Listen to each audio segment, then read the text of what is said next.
There are thousands of retirement stories in the naked city. People like you with dreams and aspirations. Fears and concerns about what retirement is going to hold for them. Well, on today's Retirement Answer Man show, we're going to hear a few of those stories. We're going to hear from Gary and George and Janet and Lee and Paulette as they share what they're excited about in retirement.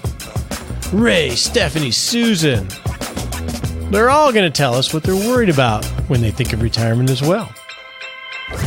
And welcome to the show. My name is Roger Whitney. I am your host, and this is the show dedicated to you not just surviving retirement. We want you to rock retirement. I love old school funk. Welcome to the show. Like I said, we're going to have stories from 8 or 9 people a lot like you that are on the verge of retirement, maybe a few years in, and they're going to share what they're most excited about and what they're worried about too. Get some perspective on how others like you are walking this journey into a life of more freedom, actually controlling your time. But we can't do any of that until we have this all-important disclaimer.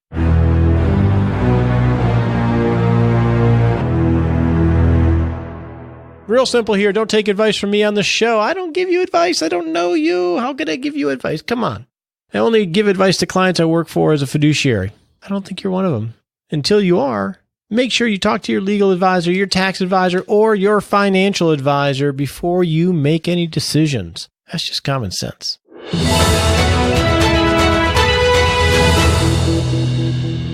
So here's the deal.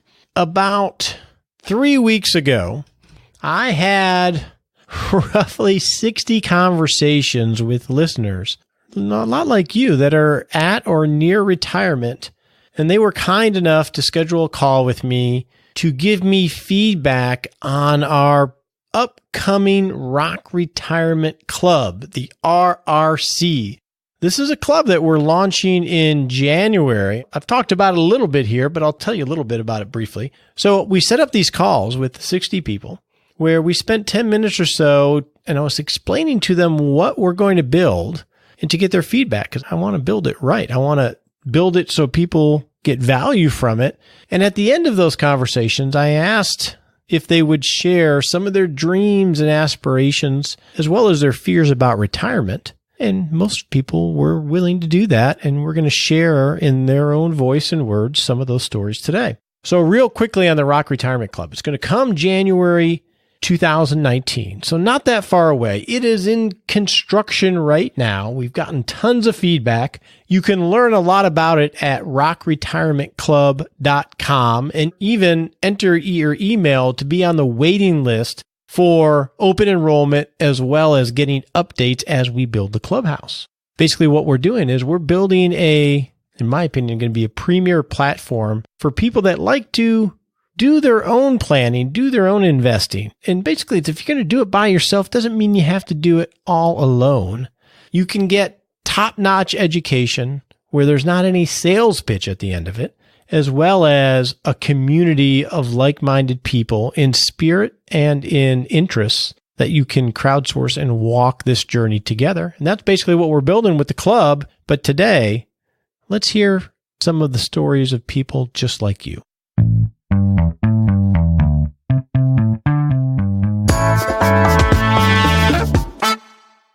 So, Gary, you've been retired for about 7 years. What do you wish you knew just prior to retirement? Yeah, my wife is saying save more money. I wish I was smarter about where to take my money from when I actually did retire. Okay. Like, say, from my pension and from my 401k, and how much to take out of each one. Okay. To maximize the length that the 401k might last, or the 457, whatever, so that you're taking your money out wisely. Okay. You think you might have done that better, huh? I know I might have done that better. Okay. Well, let's flip this around. You're 7 years in now. You got your sea legs when it comes to retirement. Now that you're over the hump of the newness of it, what makes you anxious about going forward? Well, in my own experience, I worked for the city of Dallas, and I had a large accumulated amount of money, and they just took that and said, we're going to give it to you as an annuity over the next 22 years. Like I had no choice in the matter. So, that's what makes me anxious is now that instead of being able to get to all the money I had, now I can only get to a monthly allotment of it. Okay. Any words of wisdom for somebody getting ready to retire other than where you get your money from? Really, they just I think people need to look and see how much money it's actually you need to know how much money it's going to cost you when you're not working. Because it's tough to go out and say, I don't want a paycheck anymore. That's a really rough thing. So you really have to know, is it going to cost me $5,000 a month? So if it's going to cost you $5,000 a month, are you going to have somewhere where you can get $7,000 a month out so that you can save $2,000 for taxes and spend the $5,000? Yeah. So, that's the thing I think people really need to look at. So, George, you're very early in retirement, and I'm just curious, what are you most surprised about in this transition? Because you just retired a few months ago. Well, what am I surprised about? You talked a little bit about the whole not working part and how that's a little intimidating. Yeah, that was because when I initially retired, June 1st was my last day. I felt like I was on vacation, Roger, for the first few weeks, and it almost felt too good to be true. And then immediately I started thinking about getting another job because I had planned on taking the summer off and then getting a job in the fall. Something totally unrelated to what I did. I worked for Siemens, which is a huge company in Europe. And what we did was we installed computerized HVAC control systems. And I worked in the service division. And I said, well, you know what? Whatever I do, I don't want to do anything after retirement that has anything to do with what I did in the past. I wanted to do something different. But what am I the most surprised about? I would like to say I'm surprised about how much I'm enjoying it, but that's really not a surprise. I knew I would enjoy it. Okay. I guess I could say I'm surprised that I've made it. I'm able to do it. I'm very fortunate. And I have a pension, which they froze probably 15 years ago, but I do have I guess for me, it seems like a lot. It's probably going to be like $1,400 a month once I start that going, in addition to Social Security. So I'm surprised I'm able to do this and make it with my wife is working, and she doesn't make a whole lot of money. She makes about $40,000 a year, and I have no Social Security and no pension at this point. And my financial planner he's still looking to see when I should start that, because normally, or naturally, the sooner I take that, the less I'm going to get a month. So what are you most anxious about going forward? I guess getting a part-time job. I mean, it's nice to hear on your show and other people on the internet, once you retire, you get to do what you want to do. And honestly, I don't know what I want to do. I know I have many hobbies. I'm an electronic geek. I'm a ham radio operator, which I'm really happy to retire. I'm into that hobby again. Okay. I took a hiatus from that years ago because I was raising a family and working, but I don't know. I guess my anxiety is not real sure what I'm going to do. I've been looking for driver jobs, for a carrier. Mm-hmm. Maybe just not using my vehicle, but maybe delivering auto parts or something like that. Okay. I guess the anxiety is the unknown, not knowing. And I've been very fortunate my whole life. I thank God that I've always been I've been very successful. I don't have a college degree. I've taken college courses, but never finished. And I was very fortunate that I made a good buck when I was working. Something always positive happened. I advanced through my career consistently. And so now I always kind of knew what I wanted to do. I always knew what the next step was going to be, or what I was going to do. Now I'm in retirement. I don't know what that is. One thing I'm interested in, Ray, is what are you most excited about when you retire? The number one thing that comes to mind is freedom. Okay. And I know that's crazy because I'm probably going to be more restricted in retirement than I will be working every day. But there's a sense of freedom that I'm looking forward to. So why do you think you'd be more restricted? Well, you still have to do things. It's not like you just get to sit on the sofa and watch TV all day. No, there's things you got to do, but you can pick and choose what those are going to be. That's where the freedom is. But the restriction is you're still going to have to do something. It doesn't mean that, you're done with living. You're not done. But the sense that you have, to me, I have a sense of freedom that, okay, if I don't want to go to the grocery store today, I'll go in the morning, or maybe I'll go this evening. I don't have to do it right now. I'm not on that time schedule that I am at work. Okay. Well, obviously, we got to flip that around. And what are you most anxious about? Healthcare. Okay. I'm not concerned with the money running out. I'm okay there. I'm comfortable there. I think I've done well.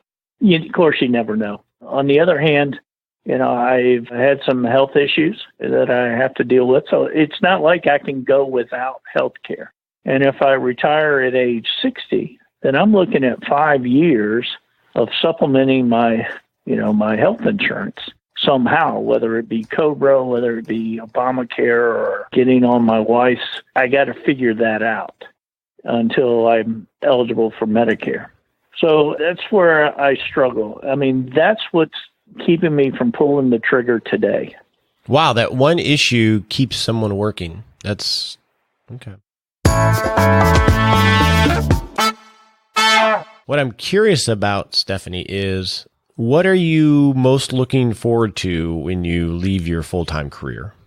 That's a great question, Roger. I guess I'm looking forward to leaving the corporate world and having the time and the ability to follow my passion wherever that may lead. I don't see myself retiring in the classic sense because I want to continue to do something that adds value. And I haven't decided yet what that is. I haven't necessarily found that. But I want something that I can look forward to retiring to, as opposed to retiring just from the corporate world. Okay. Yeah, obviously we got to flip that around. And what are you most anxious about? Oh, healthcare. Okay. Absolutely, healthcare costs.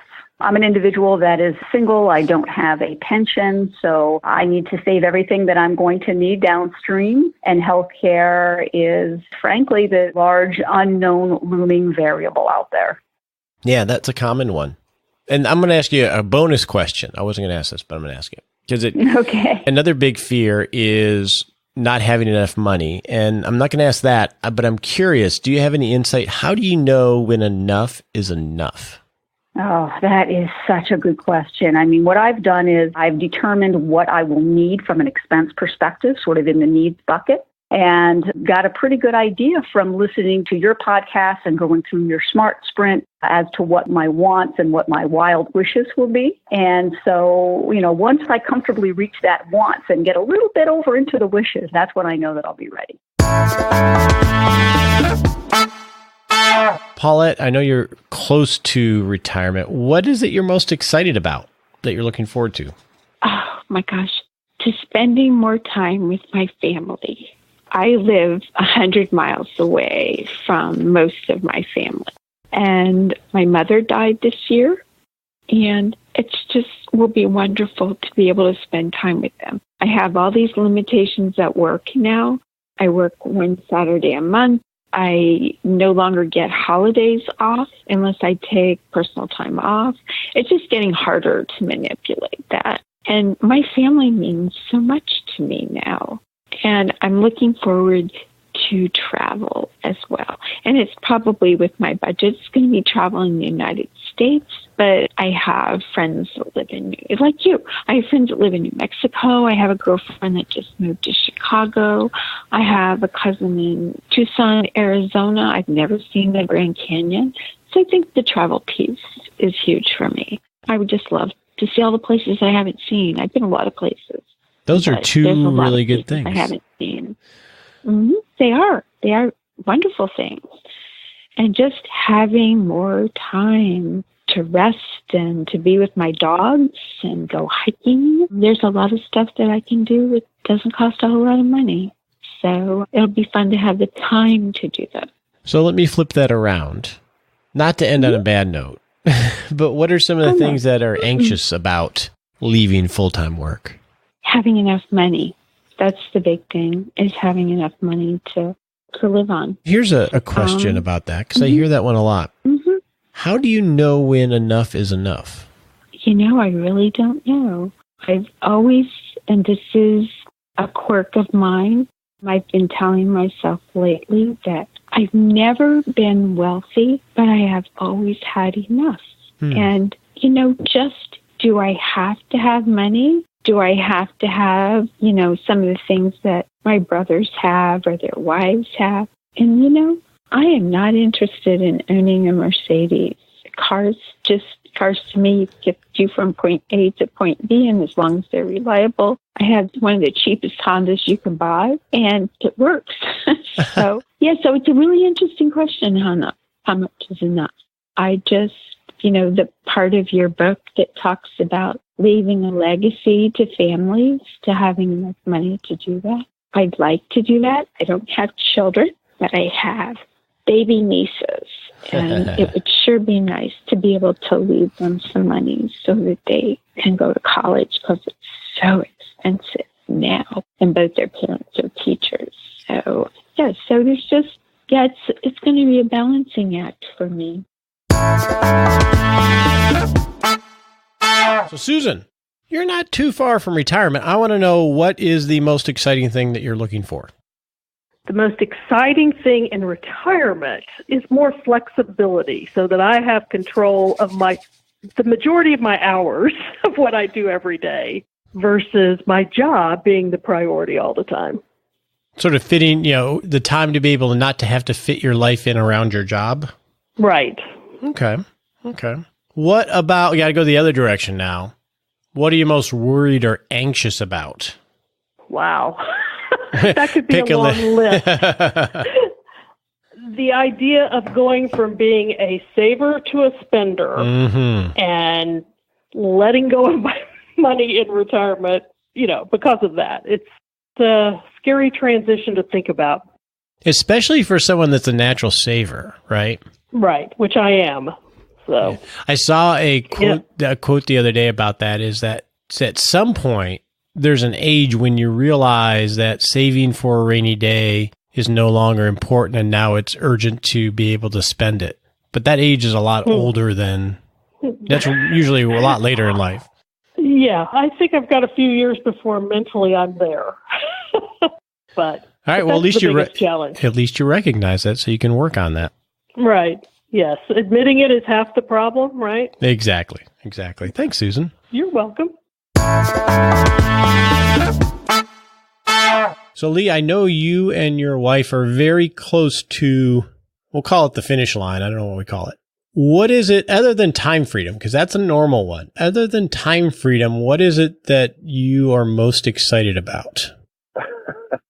You're going to laugh. You're going to think this is planted. Okay. Not managing people. Because we were just talking about that. I know. I talked to a buddy of mine who flatly said he would never retire, and I talked to him a couple months ago, old attorney brother of mine from college. He says, I am retiring. I said, wow, Brad, big change. He said, I'm tired of managing people. And I said, with construction too, it's such a hands-on, just everyday parts, pieces, equipment, customers, bids, all your staff and everything.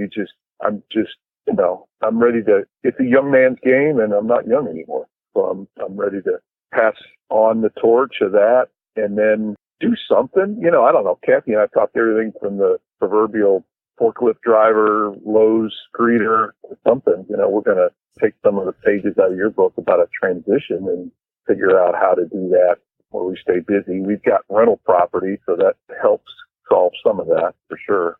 Definitely. That managing people, and especially in construction, that's a treadmill that goes at a pretty decent pace. Yeah. Right? And I'm guessing you've been on it for years. Yeah. Yep. All right. So not managing people and being just managed by your wife. Let's flip that around. What are you most anxious about in pulling the trigger from a full-time career that you know very well? Just there's a handful of things, and many of them are in your space. Got a lot of traditional money set aside. Do we start doing a Roth conversion?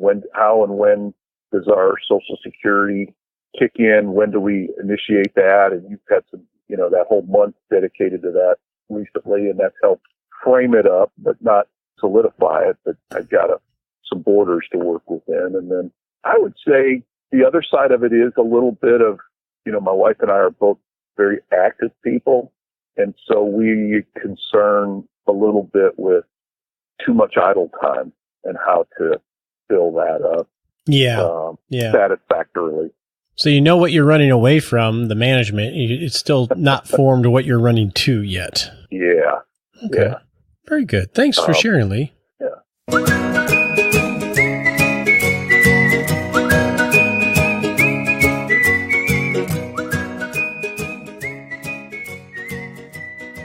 Hey, welcome to the Happy Lab, where we have to be happy. So smile. No pressure. No pressure. No pressure. It is mid-October, and I know, Nichole, this is one of your favorite months of the year. Of course it is. Pumpkin everything, Halloween. Hopefully it's cooler in Texas by the time this airs. We got to kill off those mosquitoes. I mean, I love life, but not these mosquitoes. Not mosquito life. Not mosquitoes life. So what are the happy things that you're doing in the household for Halloween? Give me a couple. Well, we have a countdown chain where we cut a loop every day. And on the loop, it has just a fun little fall thing to do. And some of them are things I've planned ahead for, like going to the pumpkin patch or watching certain movies. But it reminds me to actually do the things of the season, because I think sometimes, you think you have the whole season to do them and you don't schedule them and then they just don't happen. So this is a good way to celebrate and make sure that it happens. What's your favorite thing to cut the chain and do? Ooh, my favorite thing. So every year we have a mummy wrapping contest with toilet paper, and we wrap the kids up and they pretend to be mummies. I can hear your son in the background. I love that. That's yes, very funny. He's homesick today. It's interesting that even baby boomers love Halloween. A lot of adults love Halloween. Why? What do you love about Halloween? I love my fart machine. I can see why you would. I dress up. My wife says I am a fart machine, but I dress up as a whoopee cushion and use too much information for the show. Maybe we should go to the smart sprint. Maybe we should. Okay. On your marks, get set.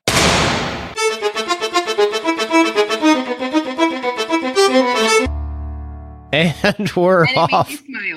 And we're off to set a 7-day goal to living a happier life. And I'm still recovering from the Happy Lab. All right. So for the next 7 days.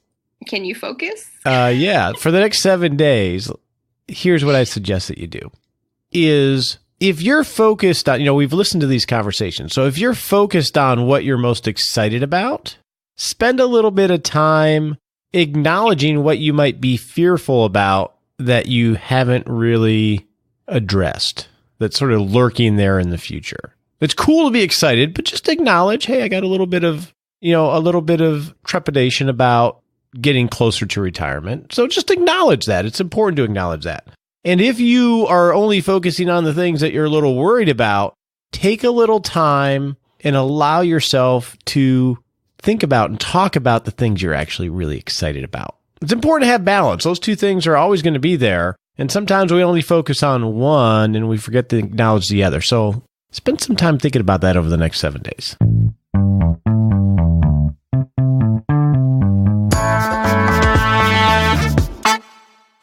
So doing a retirement on your own doesn't mean you have to do it by yourself. And we are within the 90-day countdown of the launch of the Rock Retirement Club, top-notch education with less sales pitch, a community of people that are a lot like you on the same part of the journey. So if you're interested in empowering yourself and getting to hang out with a lot of really cool people to help each other rock retirement, go to rockretirementclub.com and sign up for the waiting list, and you'll get news on the construction of the clubhouse. Nichole, you can swing a mean hammer, by the way.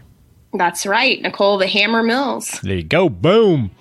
Until next week, you have a wonderful October. We appreciate you joining us today for this episode of Retirement Answer Man. Be sure to visit rogerwhitney.com/answers to access the Retirement Answer Library with over 30 checklists to help you make the most of the only life you have. Remember, you have more power than you realize to create an amazing life starting today with Retirement Answer Man. The opinions voiced in this material are for general information only and are not intended to provide specific advice or recommendations for any individual. All performance referenced is historical and no guarantee of future results. All indices are unmanaged and may not be invested into directly. Have a wonderful day.